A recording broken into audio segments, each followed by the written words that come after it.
Well, thank you so much, Veronica, for the introduction, and thanks so much for everyone for joining today's training. So again, my name is Erin Hertog, and I'm with an organization called Minnesota WasteWise. How many people are on And our main goal is to help businesses reduce waste and improve their recycling. Sorry, I'm just letting some people into the meeting here still. We're actually contracted. So Minnesota WasteWise contracts with metro area counties. And again, to help businesses reduce waste and get them grant funding to be able to offset some of the costs of doing that. And I am the Dakota County representative. So I work just with Dakota County businesses. And I worked with Open Door actually about a year ago. A year ago this month, I think.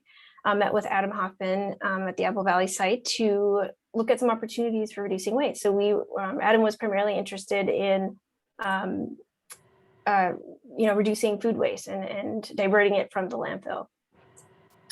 And then I had I think my predecessor a couple of years ago also worked on the Egan site as well. So I'm definitely familiar with the Open Door. And so for today's training, we'll go over some of the program improvements made at the Apple Valley location with the grant. And we'll talk a little bit about the differences between the Food to Hogs program versus an organics program.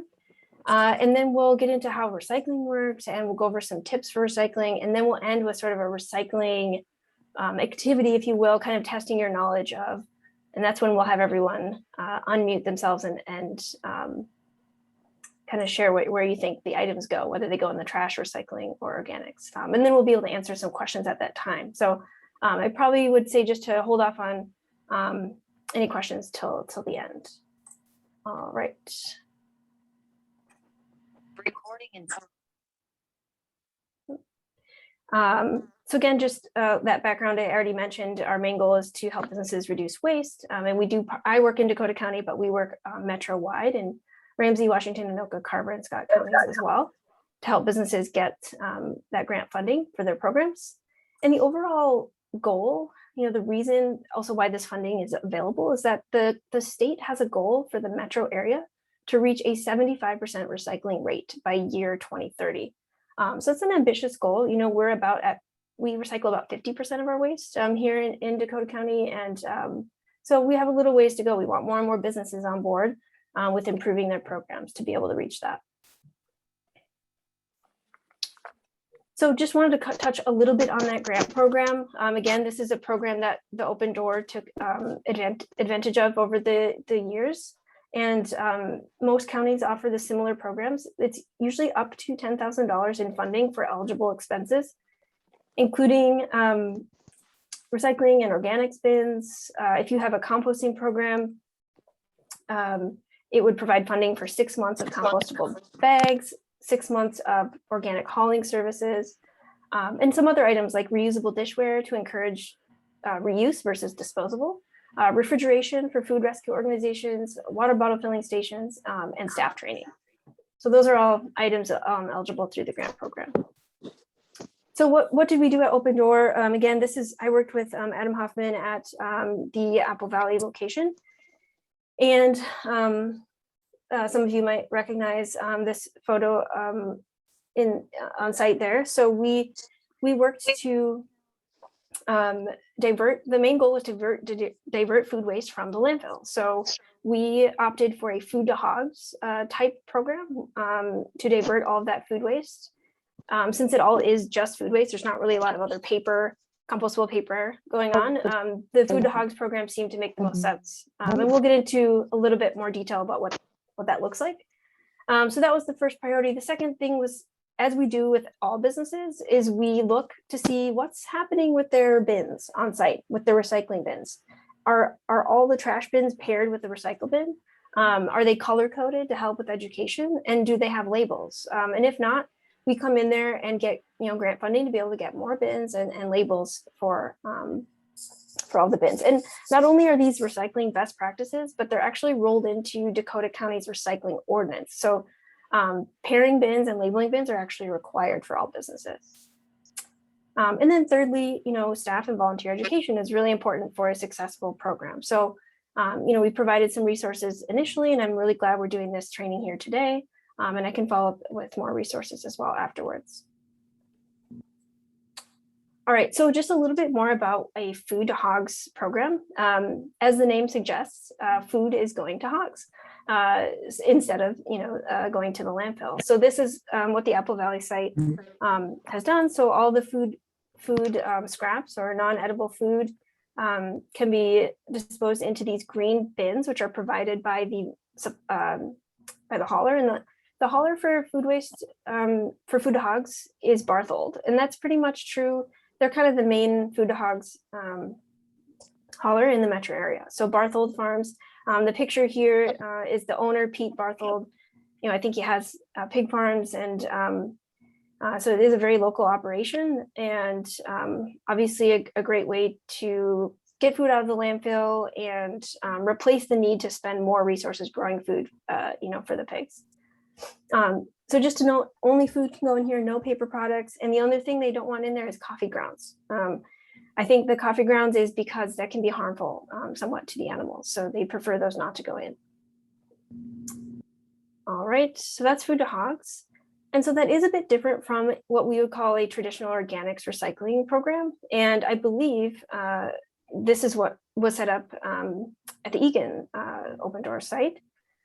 So food to hogs, an organics recycling program is similar but slightly different. So food obviously can go in, right? But you can also accept other types of materials because this isn't going to animals, it's turning into compost.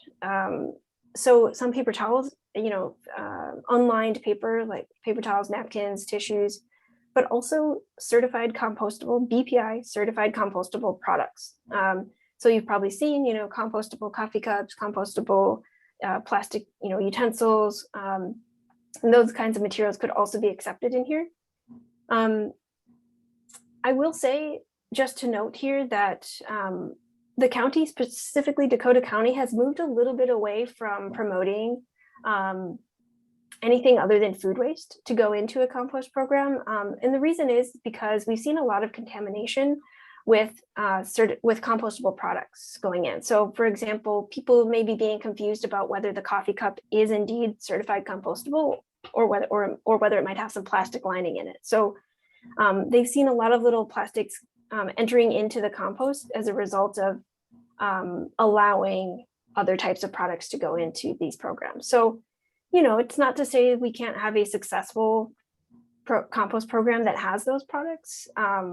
But if you're just accepting food waste, it's a lot easier to educate and a lot easier for folks to put the right stuff in the bin. So that's just sort of an FYI on that, but it does need to be BPI certified. And we'll talk a little bit about that later on as well. So the process is a little different. You would collect the material into a color-coded green bin internally, but instead of having a separate vendor like Barthold come pick it up, you would actually just call your waste hauler and say we'd like a organics dumpster on site. And so they will you will put the compostable materials into a compostable bag.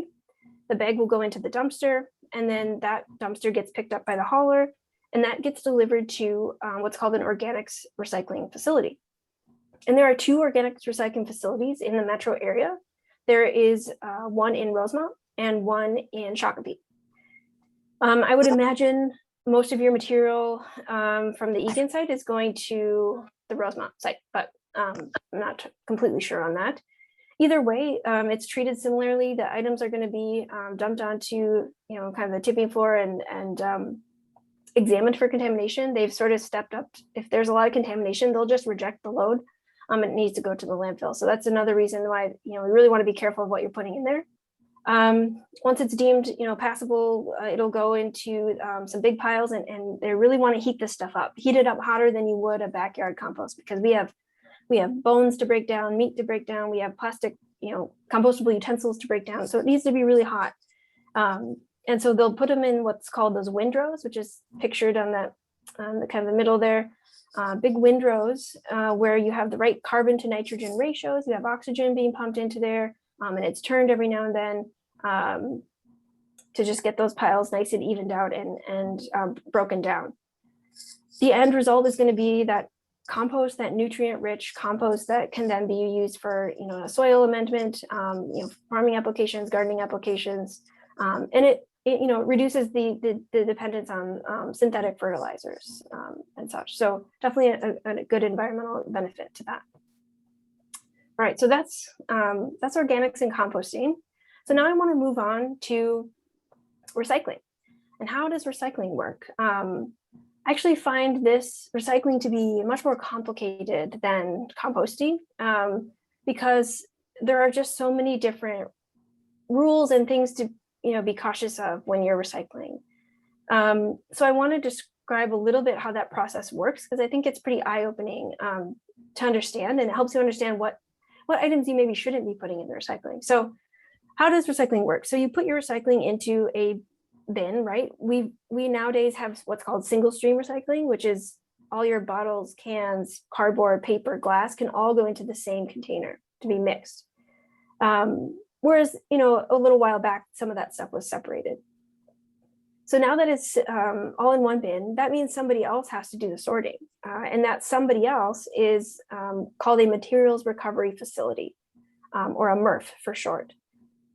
And there are a number of these facilities throughout the metro area. So your recycling, at home or at the open door is picked up by the hauler and brought to a materials recovery facility and brought to the tipping floor again. It's moved up into a series of conveyor belts, which you can kind of see in this picture here.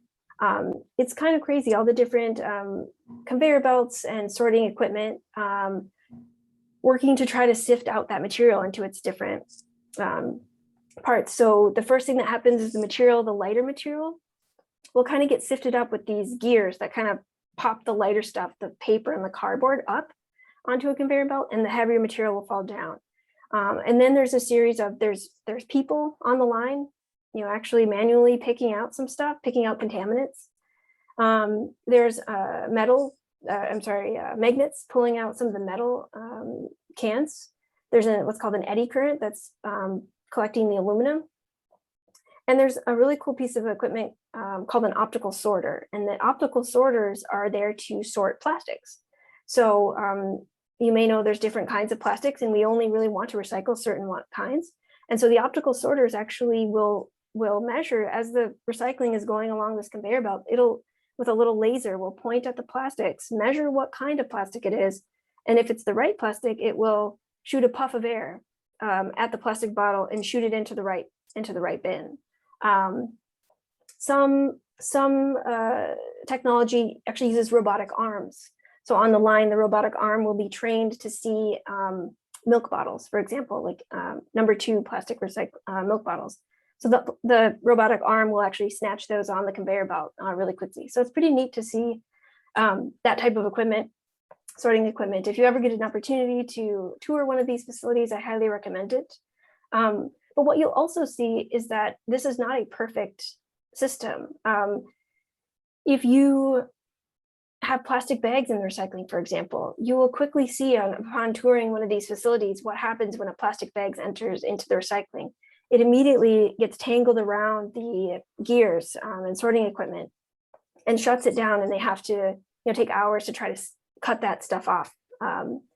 You'll see propane tanks that need to be carefully pulled off because they can explode. There's some stuff that we in the public are putting into the recycling that really shouldn't go in, and it creates problems at the recycling facility, and can undervalue the product, the end product that we're trying to sell. So what happens, right, is all these materials are separated into the metals, glass, plastics, paper, sold off to brokers and turned into a new item. And a lot of that, it does happen pretty locally. I mean, we have paper mills here, we have metal recyclers here. An aluminum can, I think they say, takes about 6 weeks from the moment you put it in your recycle bin for it to be back on the shelf. So 6-week turnaround on that. So pretty localized process. All right. So before we get into our sort of sorting activity, I wanted to touch on a few recycling tips. These are what I would boil down as like the most important things to remember for recycling moving forward. So The first thing identified is to avoid what's called wish cycling. I don't know if anyone's ever heard of that term, wish cycling, before. But what wish cycling means is, we all want to do the right thing and we all want to feel good and do the environmentally friendly choice. So maybe if we have something that we are trying to dispose of and we kind of want it to be recyclable, right? Even if we're not sure. And so we might throw it in the recycling just to hope that it's recyclable. And that actually creates problems, like they said on the previous slide, when we put stuff in that's not recyclable, can actually create much bigger problems. So, we'd rather have a recyclable item put in the trash than a non-recyclable item placed in the recycling, because it can just do more damage. So we always say, avoid recycling, and remember this mantra: when in doubt, throw it out. So again, if you have any doubt about it, it's better to just toss it in the trash. Number 2 is to keep plastic bags out. So I kind of mentioned this on the MRF slide. So plastic bags are like the #1 contaminant at the recycling facilities. They are the biggest issue. And, I'm not just talking about your shopping bags. I'm talking about let's say you line your recycle bin at home or at work with a garbage bag. You tie it up and throw it out to your outdoor bin. Well, now there's a plastic bag in the recycling. And actually if they see a plastic bag on the sorting line, they have people just taking that whole thing out. They don't have time to cut it open and sort to see if it's actually recycling or not. So it actually just end up in the trash. So we really do want to avoid bagging our recyclables, keep it loose, no bags. Again, that's because of the winding around the sorting equipment. However, plastic bags are recyclable, as most things are, right? If you have the right someone who wants to buy them. Plastic bags are recyclable, but not in the system, not in the single stream system. They must be brought to a store drop off, right? So we've probably seen the Targets or Club Foods or wherever you shop, you probably have seen at the front of the store a drop off for plastic bags. That's where you can bring your clean, dry, and they have to be the stretchable kind of plastic bag. So clean, dry, and stretchable bags can go to the drop off, but not in your single stream. All right, the third thing I want to mention is caps on bottles. I get this question. I think there's a lot of confusion about this, and there has been over the years. So I think in the past we said caps off. We're caps on now. So make sure that you have your plastic water bottle, your plastic milk jug. Just screw that cap back on, and that way it ensures that the cap can also be recycled. If you were to toss that little cap into the recycling by itself, it'll fall between the cracks in the conveyor belts and it will not get picked up, and it'll end up as trash or contaminate things. So keep those caps on the bottles. And that leads me to the next point. Anything smaller than about your fist is simply just too small for the recycling equipment to capture. So thus why we want to screw those caps back on. But any other things like like small pill bottles, for example, usually smaller than your fist, those are actually made of recyclable plastic, but they're too small, which is unfortunate. So just keep that rule of thumb in mind of anything smaller than your fist. The next thing I want to mention is, how clean do your containers need to be for recycling? I get that question a lot. And I'll take one extreme what you don't need to do. What you don't need to do is put your recycling in the dishwasher to clean it. That's really just a waste of water. And we don't think we need things to be quite that clean. They will get sort of rinsed in the process. But we don't want a bunch of food residue at the recycling facility kind of gunking up things. So the rule of thumb that we use is, give it a rinse if you can. That would be preferred. But if let's say you don't have a way to rinse out and you're maybe eating some yogurt out of a yogurt cup. If you have it at least what we call spoon clean, so you've used your spoon and you've scraped out as much as you can, that is acceptable. That is clean enough. So it does have a little residue, but it still would be clean enough to be accepted for recycling.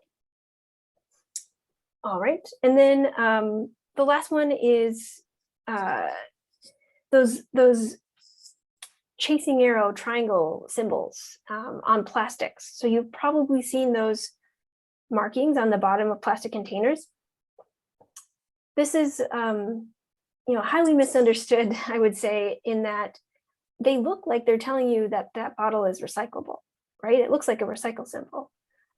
Where in fact those are actually they're not actually made for you and I. They're for the manufacturers to identify what type of plastic that material is made of. The numbers range from 1 through 7. And like, for example, number 1 is PET, polyethylene. Number 2 is high density polyethylene. So you have, again, these different types of plastics, 1 through 7, identified by those recycling codes. They're not telling you that they're recyclable. In fact, the only numbers that we can accept for recycling are 1s, 2s, and 5s. So here's where things kind of get tricky, right? So now we have to look at the numbers and we have to memorize that it's 1s, 2s, and 5s. And I wish it was 1s, 2s, and 3s. It'd make my life a lot easier, but 1s, 2s, and 5s. I once heard someone say the way they like to remember that is to think of $1.25. Using those sort of memorization techniques might be able to help you. So again, that's only for rigid plastic containers. If we're talking about a flexible pouch or a plastic bag, even if it has a number on there, I've seen grapes sold in plastic bags that have a number 5 on it. That means that plastic bag is made of polypropylene, but it's still not recyclable because it's that flexible. It's a plastic bag, which will contaminate. So again, just rigid plastic containers, 1s, 2s, and 5s. All right, so I think I've given you a good amount of information to be able to get into our little sorting activity here. So essentially I have some images on these slides, and I just want you to, feel free to unmute yourself to tell me if you think it goes in recycling, the trash, or the organics. And I should specify when I say the organics, I'm talking about a traditional organics program like the one at Egan, where you can have paper products, because the Food to Hogs program only accepts food waste. So there's not much of a question there. So recycle, organics, or trash. And then before we dive into that, I did just want to clarify something that Veronica had mentioned or had asked if I could kind of cover, are there any differences between a site at Egan, or if you live in Egan versus Apple Valley, or, if you live in different areas. And, recycling rules really don't differ, especially in Dakota County, by city. It's not different rules by city. And in general, like the rules that we're going to talk about and what I just talked about are metro wide. There's really not a lot of variation. There might be some kind of debatable gray area materials where certain MRFs are more happy to take an item than others. And so we'll get into those nitty gritties a little bit, but in general, just remember, when in doubt, throw it out. And that pretty much everything we're going to talk about here is what you should do regardless of where you are in the metro. Things do get a little different once you head outside of the metro, but so just wanted to mention that. All right, so let's see if I can try to take a look at more people here on the screen. There we go. All right, so, and I'm going to start with some sort of softball items right away. So here we have a plastic bottle. Is this going trash, recycle, compost? Recycling. Recycle. Yes, thanks, Adam. So hopefully that was a fairly easy one. Again, just a few tips on recycle on the bottles is to empty them, because remember we talked about how the MRF sorts it. It shoots a puff of air at these. So a puff of air is not going to move a bottle that's half full of liquid, right? So they have to be empty, and then keep those caps on, right? And just, now that we're all educated on 1s, 2s, and 5s, I'll just let you know too that these pretty much are always going to be a number 1. So you're safe with plastic bottles. You don't have to check the numbers on them. All right, how about another softball aluminum can? Recycling. Yes, recycling. So a very valuable recyclable to make sure we're getting in there. Not too nothing too much to say about aluminum can, pretty straightforward. But I will say, one thing not to do is to flatten it to like a two-dimensional object, like a piece of paper. Don't flatten it so much that it could almost get confused at the MRF with a piece of paper. So, I don't think that is usually the case, but sometimes you see those cans smashed so much that they no longer are collected as cans. All right, another kind of on the easier one, glass bottle. Recyclable. Recycle, great. And you might have questions about the label or the lid. The label can stay on, that'll come off. We're going to say caps on, even on different materials. We can, if there are questions about that, we can answer them, but we in general just educate caps on no matter what. All right. Paper and cardboard. Recycle. Great, yep. Nothing too tricky there. Your newspapers, your magazine, catalogs, cardboard. Please make sure to flatten your cardboard. Don't worry about adhesives, stickers, tape, that kind of thing. That'll kind of come out in the wash, so to speak, for the pulping process. All right, good. So those are kind of the easy ones. I'm going to get a little bit trickier here. How about paper like coffee cups or the soft drink cups? Recycle. Trash. Don't know. Yeah, all right. Thank you for admitting you don't know. It's this is a really challenging one. I see this probably quite a bit in the recycling bin. However, this is not recyclable. We would want to see this in the trash. The reason being, these are paper cups, so you might think, oh, paper recycling. But these kinds of paper cups have a lining on the inside to help keep your beverage hot and preserve the integrity of the cup itself. So that plastic lining on the inside makes it really difficult to recycle the paper fiber in there. So paper coffee cups, there's no such thing as a recyclable paper cup. There is such thing as a compostable one. We'll get to that, but no such thing as a recyclable paper cup. They all have a lining. The lid, I'll just address the lid as well. That would go in the trash too. It is plastic. It will have a number on it, and the number might be a 6, which is not one of our numbers, right? It's not a 1, 2, or 5. So usually they're a number 6. However, I've started to see some Caribou's and Starbucks of the world transition to a number 5. And I think it's to probably get around some of the ordinances to say that they need to be recyclable. However, it's really kind of a size issue. It's borderline kind of that fist size, and so it's just much easier to educate, but that just all needs to go in the trash. It's probably not going to get picked up by recycling. So all of that would go in the trash, unfortunately. All right, how about your plastic utensils? Trash. Garbage. Yeah, good. So these would go in the trash. A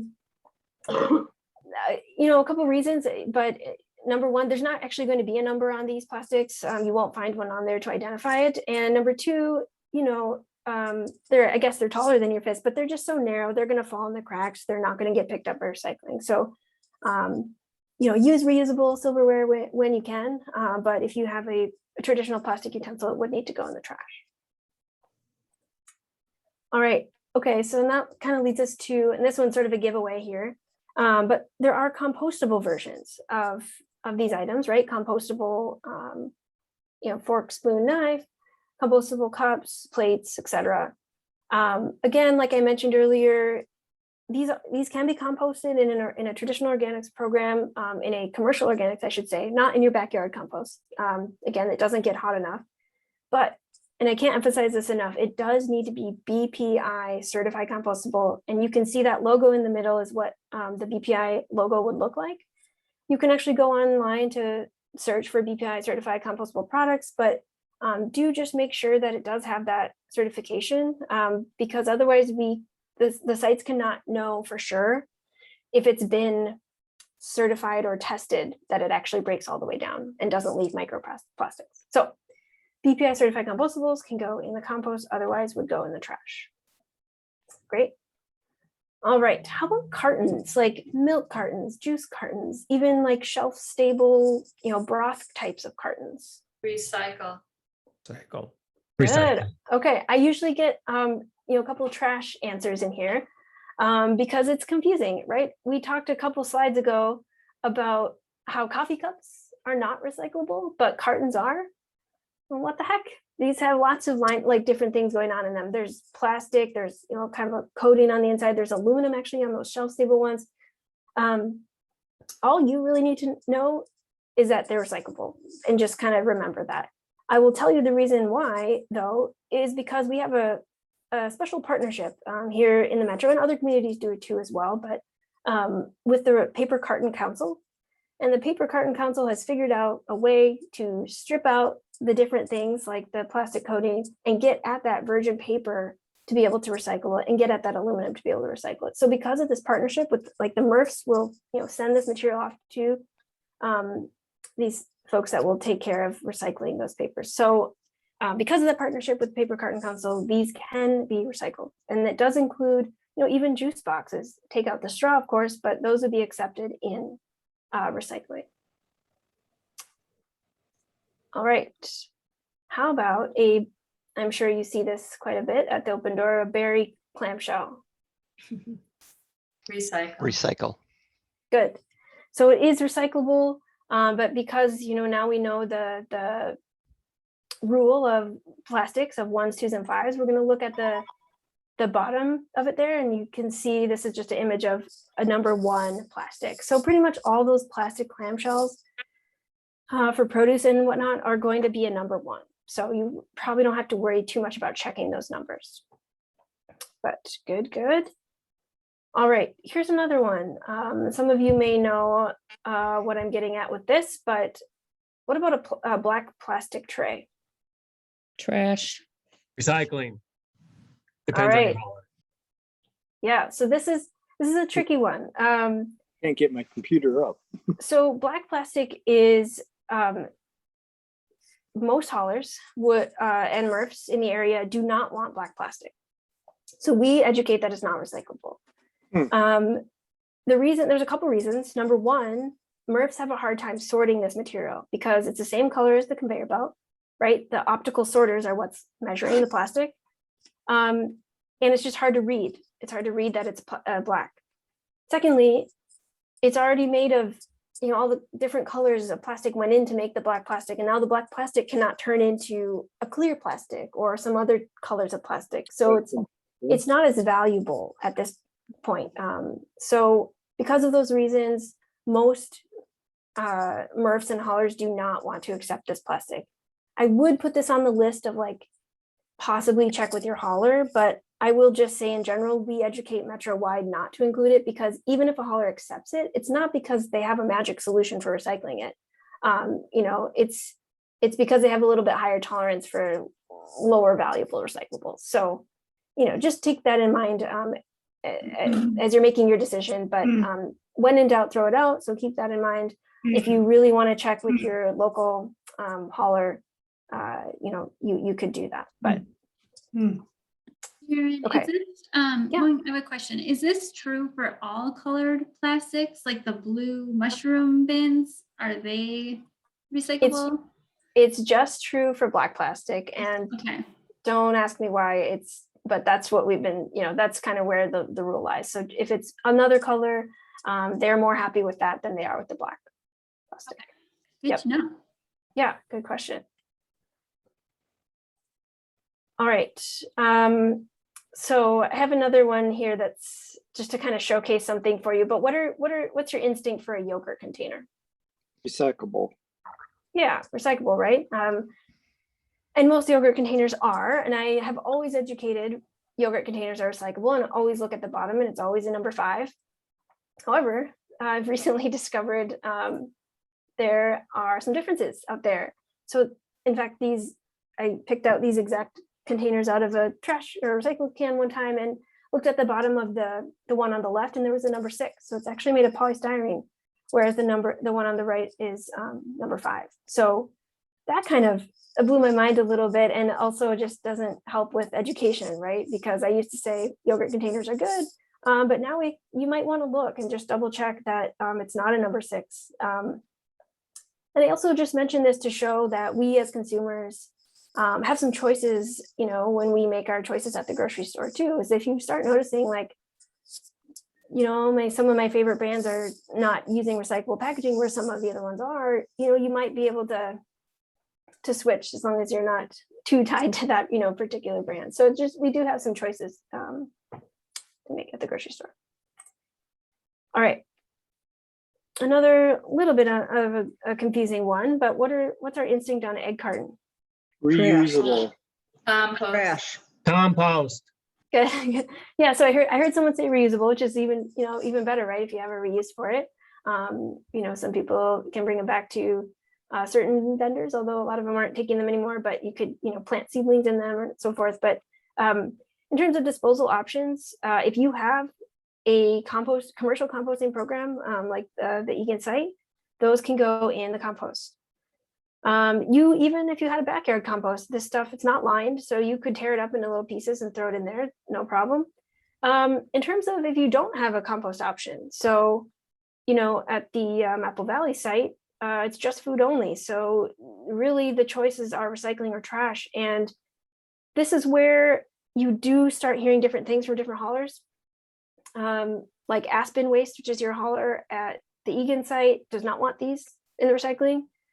Whereas DSI at the Apple Valley site, they say they accept them, but we have always educated not to put them in the recycling. So the reason that we say they're not recyclable is because paper egg cartons are made of paper mulch. Essentially, if you take a piece of paper, it has long fibers in it, and you recycle it, a couple of times, every time those fibers get shorter and shorter and shorter. And then you can make an egg carton into it. But then you can't make an egg carton into a new paper product, right? So it's just a very low grade paper at that point and not really helpful for the recycling process. So that's why we pretty much always educate, don't put them in the recycling. Is it the worst offender in recycling? No, it's not. So if that's what's gonna, I don't want you to lose sleep over it. If you need to put it in recycling, you can put it in recycling. But we do encourage folks to just leave those out or put them in the compost if you have that. All right. Another one that's been on different lists over the years, but what are we thinking about frozen food boxes? Recycle. Trash. Those are both true at different times. So the current education that we're going with is recyclable on these. However, not that long ago, we were saying trash. So again, another gray area. It's a little bit frustrating to kind of have those change over the years, but the reason is because the mills, the value of paper is so high that they're a little bit more willing to put up with some of the plastic that gets in there. Frozen food boxes, I should say, have a little bit more sometimes have plastic linings on the inside.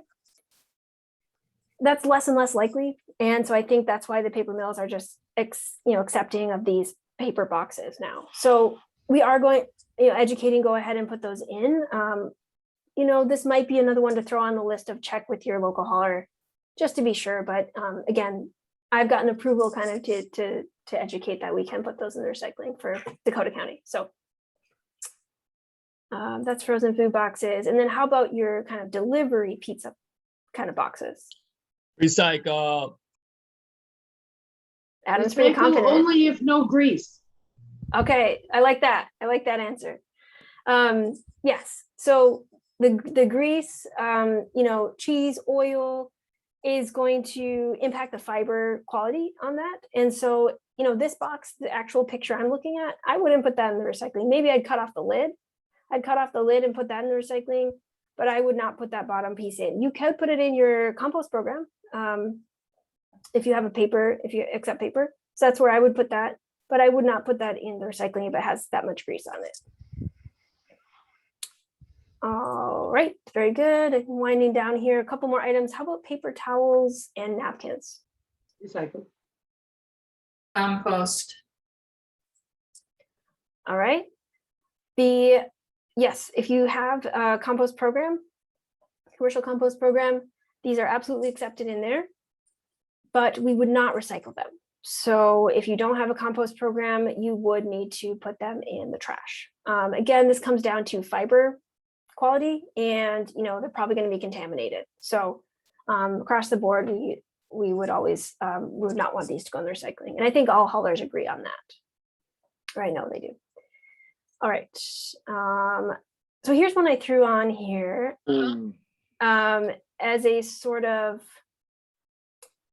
I guess, a lesson that if things say recycle me, you know, and have a symbol on them, doesn't necessarily always mean that it's recyclable. Unfortunately, it's kind of what we call greenwashing, and there's no really regulation about what businesses can put on their products.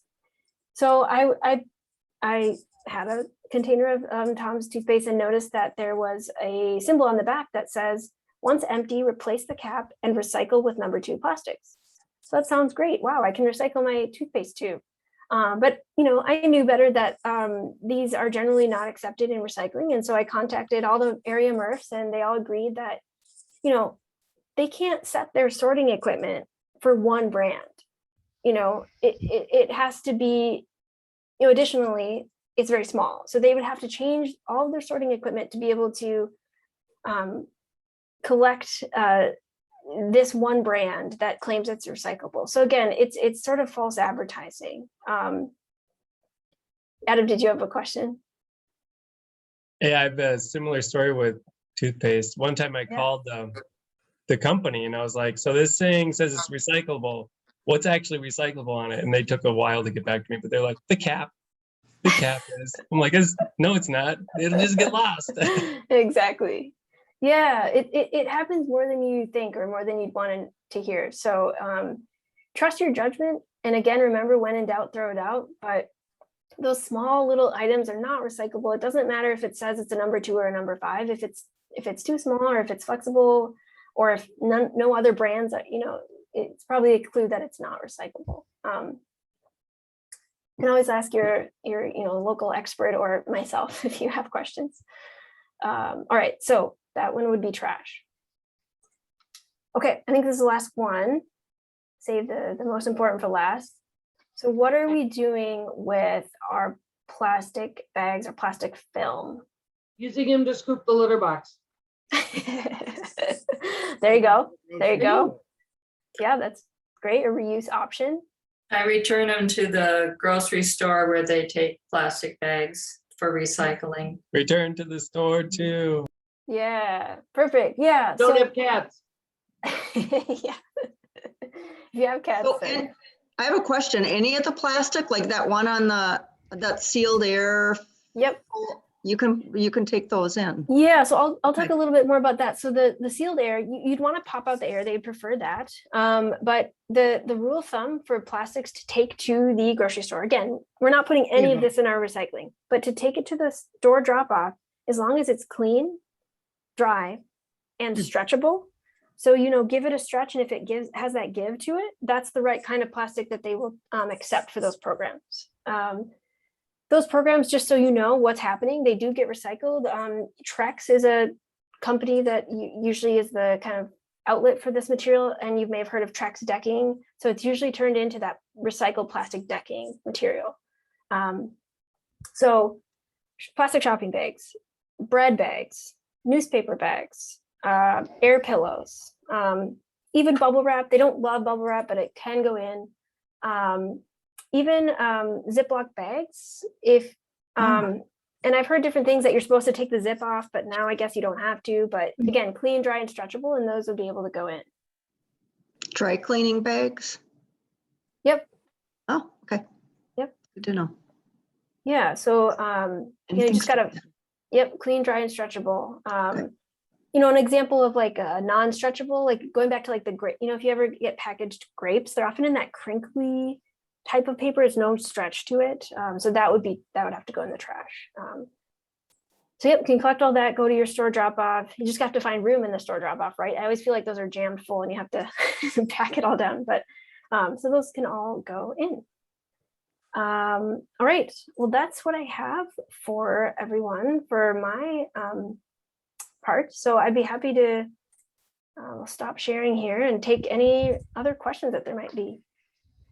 I have a question. Yes. Do you work with apartment buildings, apartment complexes on streamlining their recycling operations? Yes, I don't, but Dakota, and where are you speaking of, in Dakota County? Dakota County, yeah, Apple Valley specifically. Okay, yes, Dakota County actually has their own internal, so instead of hiring out for that, they have someone, Gina Gerard is the manager of that program, but there's a grant program available for, it's called the multifamily program. And I would be happy to share that information. I'm trying to think of the best way to do that. Maybe I'll just, Veronica, would it work best if I just shared kind of some resources that I mentioned and then the multi-unit contact to you and pass that along? Okay. Yeah. Good question, Harry. Thank you. Anything else?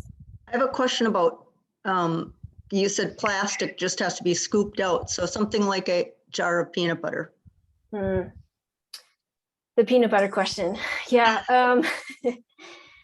So I guess it's kind of a use your judgment. Is it something that you cannot use gallons of water to, to scoop out? Scoop it out the best you can. Use a little water to kind of get some of that really gunky stuff out, but sometimes it might not feel worth it, if it feels like there's a lot of resources being used to clean that one container out. So yeah, to me, it's sort of a judgment call. But it would be recyclable if you're able to kind of keep that relatively residue free. Erin, I have a question. Yeah. Can we compost eggshells? Yes. So eggshells can be composted in the commercial program. They can go into the Food to Hogs program, I believe. And for backyard composters, I would just kind of crunch that up a bit because those can take a real long time to compost. Oh, for the backyard one, but for the other programs, yes, you can. Yes. Yes. Okay. Yep. All right. How about packing peanuts and styrofoam?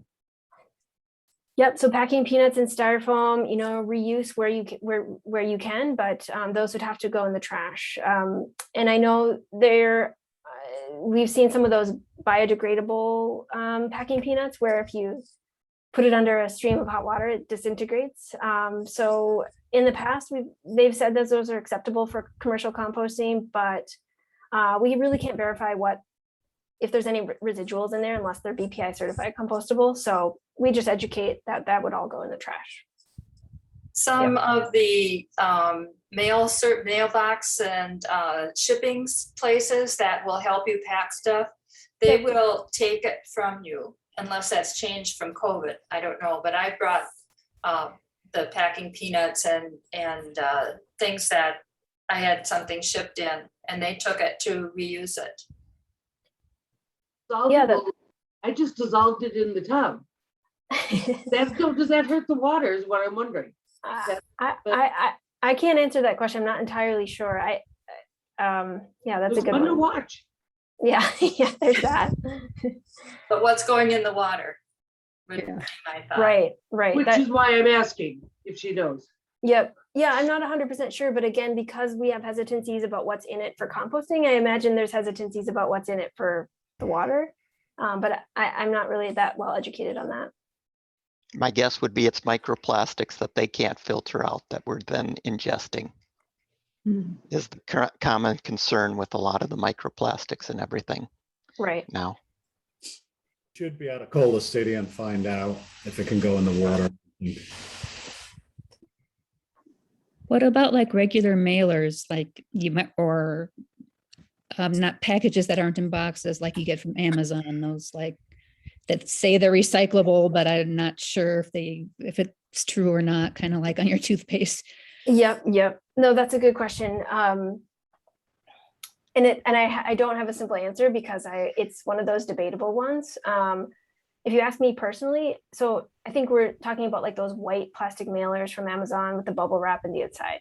Yes. It says there's a How to Recycle logo on it. How to Recycle is an organization that gets paid by companies to put these logos on. And so it says recyclable in like a plastic drop off type setting. Mhm. We would never want to put those in traditional recycling, but you know, personally, I would not put those in the drop off recycling, because we've been told by Trex, you know, the company that kind of manages this material, that they really don't love that. There's like an adhesive on the inside, and it's just not as clean as the just regular plastic film.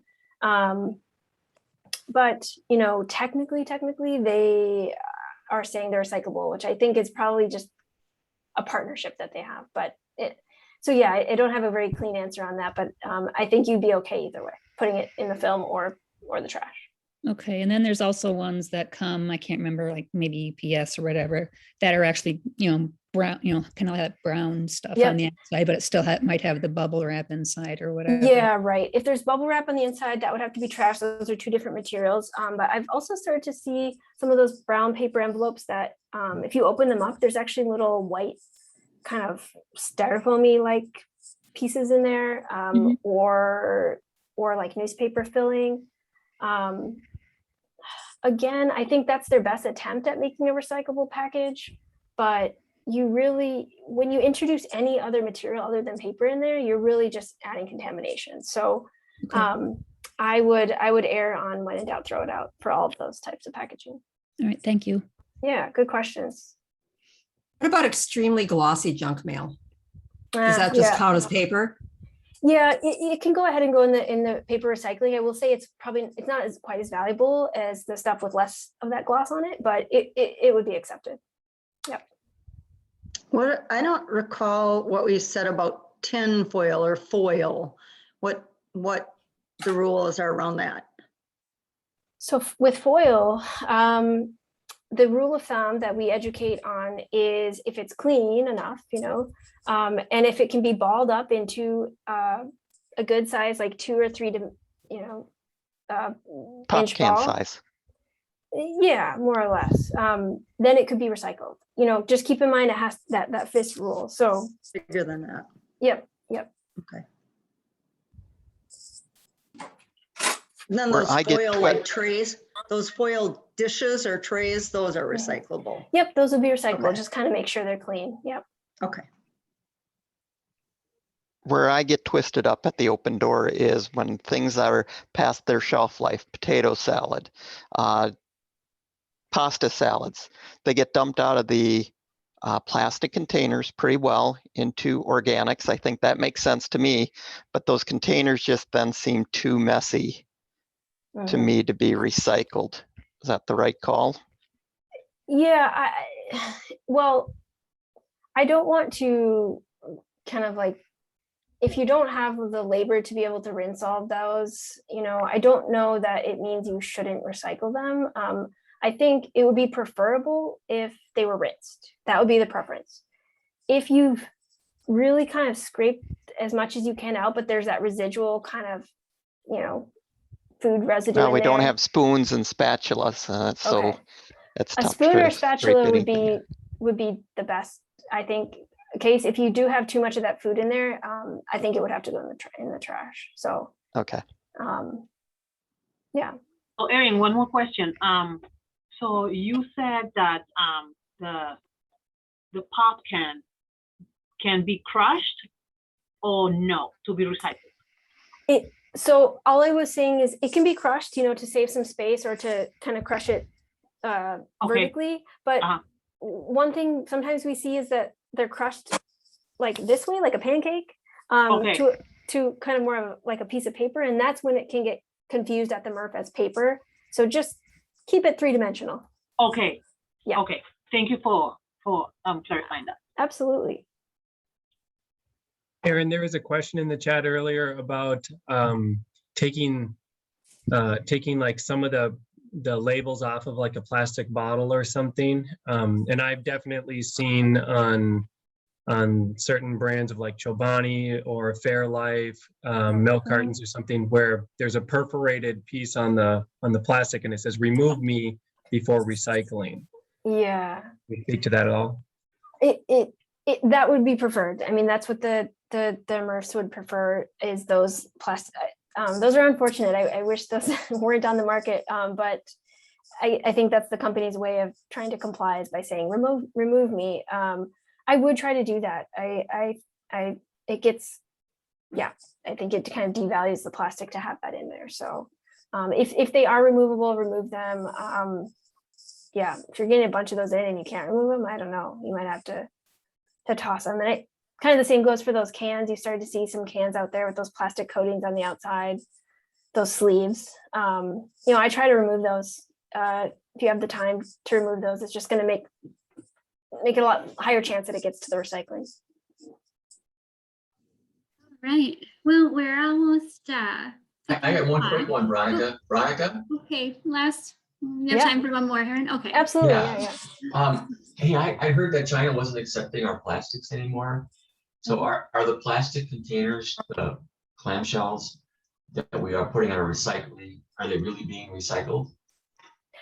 Okay, so good question. There's been a lot of media about recycling and kind of what happens to our recycling. So a couple of years ago, so previously we have been sending a lot of our plastics overseas to China, and they a couple of years ago decided that we have enough of our own plastic and things that aren't recyclable to deal with. So please stop sending us your stuff.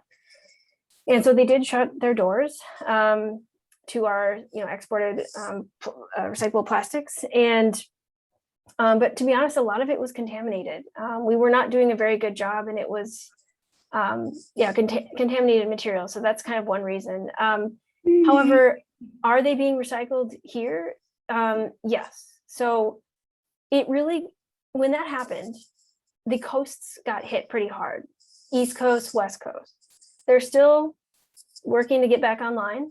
But the Midwest, actually, we were pretty buffered from that, especially Minnesota. We really do a good job with our local markets. And the main thing that came out of that is that we can no longer recycle 1 through 7s. We can only recycle 1s, 2s, and 5s. So as long as we're sticking to 1s, 2s, and 5s, we have a market locally that we can recycle. So hopefully that answers your question. As long as have the 1s, 2s, and 5s, we're good. Erin, that was such a great presentation. I know I learned a lot, and great questions by everybody. It was really, really helpful. I have one more question about paper bags or like banana boxes have that cardboard piece on the bottom from the bottom. Is that compostable or recyclable? Are you talking about sort of the paper, like it's not cardboard? It's it's almost like a paper bag, not quite cardboard, not quite. Yeah, like a flexible paper. I know you. I think I know you, with the holes in it. Yeah. Sometimes. Yeah. Okay. I just want to make sure I know what you're. That. Well, that would be. If it's We're clean. getting an example. Oh, great. There's always one laying around, and yeah. If I know what you're talking. If it has food residue on it, it looks like that. Yeah. Right. Exactly what I think you were saying is that if it has food residue on it and it looks like the fiber is contaminated, then go ahead and put that in the compost at Egan.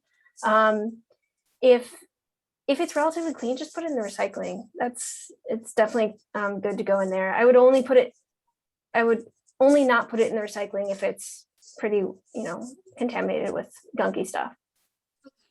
So, yeah, good. Well, thank you. Yeah, absolutely. My one last question, but good questions all around, and I'd be happy to field, any more questions as they come up. Just send them my way by email or phone. Yeah, for sure. Well, thanks, Erin. It's so great to have you and all the volunteers and staff on the call. I think we all got something out of it. So thank you for being here. Yes. Well, thank you so much. And I will be following up with a few more of those resources, as I mentioned. So okay, and I'll share that out. So we'll get it. Perfect. All right. Thank you. Thank you so much. Thank you. Take care. Thank you. Bye. Thanks, Thank Erin. you. Thank you.